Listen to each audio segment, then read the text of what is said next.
Good afternoon to all of you. तो जैसे ही मैंने आपको ऊपर सिलेबस के बारे में बताया है, तो आज हम पहला टॉपिक पढ़ेंगे वैद्युत आवेश एवं वैद्युत क्षेत्र। इसके बाद आपको कोशिश करनी है कि आपके पास अभी बुक्स नहीं होगी तो आप बुक्स को अरेंज कर लीजिए, या मैं आपको राजीव के द्वारा पढ़ा रहा हूँ तो उसके चैप्टर के पेजेस जो मैंने आपको पढ़ाया है वो मैं आपको सेंड कर दूंगा। तो आइए टॉपिक लेते हैं, वैद्युत आवेश एवं वैद्युत क्षेत्र। इसमें जो पहला टॉपिक है हमें वैद्युत आवेश। आवेश है क्या?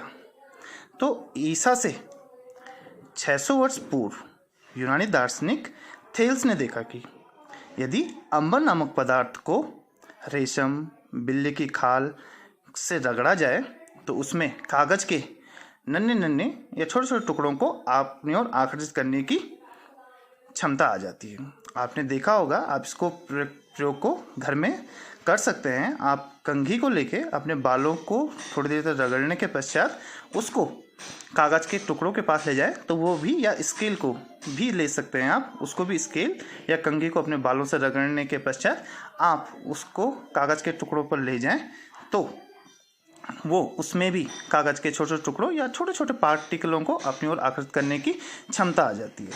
तो ईसा से 600 वर्ष पूर्व यूनानी दार्शनिक थेल्स ने देखा कि अंबर नामक पदार्थ को रेशम, बिल्ली की खाल से रगड़ा जाए तो उसमें कागज़ के छोटे छोटे टुकड़ों को अपनी ओर आकर्षित करने की क्षमता आ जाती है। 2000 वर्ष तक इस पर किसी का ध्यान नहीं गया।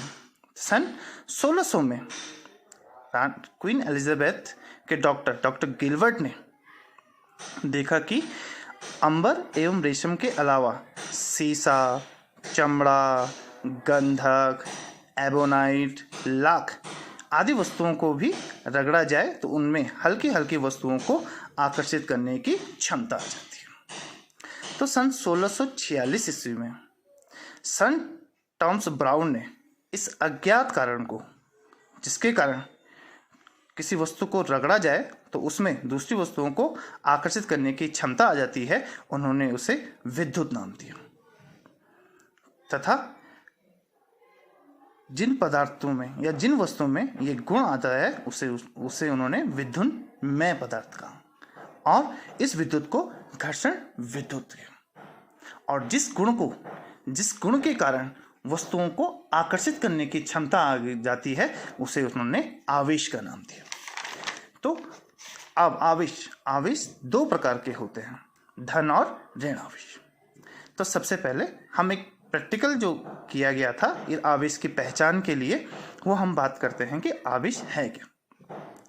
तो एक प्रैक्टिकल किया गया, इसमें एक कांच की छड़ को रेशम से रगड़ा गया, ठीक है, तथा बिल्ली की खाल को एबोनाइट को बिल्ली की खाल से रगड़कर अगर हम स्वतंत्रतापूर्वक लटका दें, जैसे कि आपको चित्र में दिख रहा होगा कि यदि हम कांच की छड़ को रेशम से रगड़ दें और स्वतंत्रतापूर्वक लटका दें और दूसरी कांच की छड़ को रेशम से रगड़कर उसके पास ले जाएं तो वो उससे दूर हटती है, अर्थात वो उसको प्रतिकर्षित करती है। इसके साथ यदि हम आबनूस की छड़ को बिल्ली की खाल से रगड़कर स्वतंत्रतापूर्वक लटका दें और उसके पास दूसरी आबनूस की छड़ को, जिसको भी हमने बिल्ली की खाल से रगड़ा है, उसके पास जाएं तो फिर इनमें भी दोनों छड़ें एक दूसरे को क्या करती है, प्रतिकर्षित करती हैं। इसके साथ ही यदि हम कांच की छड़ को रेशम से तथा आबनूस या एबोनाइट की छड़ को बिल्ली की खाल से रगड़कर दोनों को पास पास लाएं तो वो एक दूसरे की ओर झुक जाती हैं, अर्थात एक दूसरे की ओर आकर्षण का गुण प्रदर्शित करती हैं। सन 1750 में 1750 में अमेरिकी वैज्ञानिक बेंजामिन फ्रैंकलिन ने इन दोनों को क्रमशः, अर्थात यदि हम कांच की छड़ को रेशम से और आबनूस की छड़ को जो हमने बिल्ली की खाल से रगड़ा था, क्रमशः धन और ऋण आवेश नाम दिया। अर्थात कांच की छड़ को जब हमने रेशम से रगड़ा था तो उस पे जो एक आकर्षण करने का गुण आया था या प्रतिकर्षित करने का गुण आया था, तो उसको हमने क्या नाम दिया, धनावेश नाम दिया। और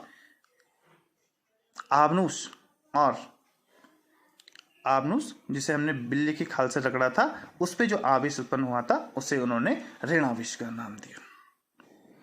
अर्थात जब किसी भी चीज को किसी दूसरी वस्तु के द्वारा रगड़ा जाता है तो उसमें जो आकर्षण करने का गुण आता है उसे हम आवेश का नाम देते हैं। इसके अलावा ये नहीं है कि केवल कांच की छड़ या आबनूस की छड़ में ही ये गुण विद्यमान हो। इसके अलावा यदि हम और भी वस्तुएं ले सकते हैं, जैसे बिल्ली की खाल है, फलालेन है, कांच है, रुई है, रेशम है, लकड़ी है, धातुएं हैं, रबर है, राल है, अंबर है, गंधक है, आबनूस आदि। यदि हम इसमें से किसी भी पदार्थ को नीचे वाले इस पदार्थ से ऊपर वाले पदार्थ को रगड़ें, जैसे हम रेशम को रुई से रगड़ें या कांच की छड़ को फलालेन से रगड़ें, तो उस पर क्या आ जाएगा, ऋणावेश आ जाएगा। और यदि हम एक जो भी धातु या जो भी पदार्थ आपके पास है उसको नीचे वाले पदार्थ से रगड़ें तो उस पर धनावेश आ जाता है। ठीक है, तो इसमें जो हमने आज पढ़ा है कि आवेश क्या होता है। आवेश दो प्रकार के होते हैं, धनावेश और ऋणावेश। अब जो एक प्रकार के आवेश होते हैं, जैसे धन आवेश है, इन्हें हम सजातीय आवेश कहते हैं, तथा जो विपरीत प्रकार के आवेश है, प्लस या माइनस या धन और ऋण, इन्हें हम विजातीय आवेश कहते हैं।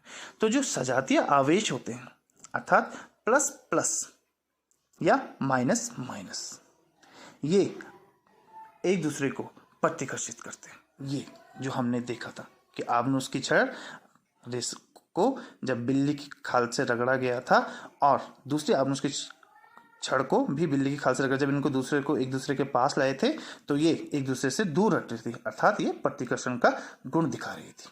इसके विपरीत जब हम दो विपरीत आवेश वाली छड़ों को, जिन्हें हम विजातीय आवेश कहते हैं, प्लस और माइनस को परस्पर पास लाते हैं, तो हम देखते हैं कि इसमें किसका गुण पाया जाता है, आकर्षण का गुण पाया जाता है। तो सीधे सीधे कहें तो सजातीय आवेश एक दूसरे से प्रतिकर्षण का गुण दिखाते हैं तथा विजातीय आवेश एक दूसरे से आकर्षण का गुण दिखाते हैं। इसमें देखिए, कांच की छड़ जिसे रेशम से रगड़ा गया है, दूसरी कांच की छड़ है, ये सजातीय आवेश हो गया क्योंकि इस पे भी प्लस है और इस पे भी प्लस है, तो एक दूसरे को क्या कर रही हैं, प्रतिकर्षित कर रही हैं। इन दोनों को पास लाने पे ये दूर हट रही हैं, तो ये प्रतिकर्षित कर रही हैं। सेम इसी प्रकार से आबनूस एबोनाइट, जिसे हमने बिल्ली की खाल से रगड़ा है, इससे बिल्ली की खाल से रगड़ा है, एक दूसरे को क्या कर रही है, प्रतिकर्षित कर रही है। इसके अलावा प्लस और माइनस, अर्थात कांच को रेशम से तथा एबोनाइट को बिल्ली की खाल से रगड़कर जब एक दूसरे के पास लाते हैं तो ये क्या दिखाती हैं, आकर्षण का गुण दिखाती हैं। Okay, thank you.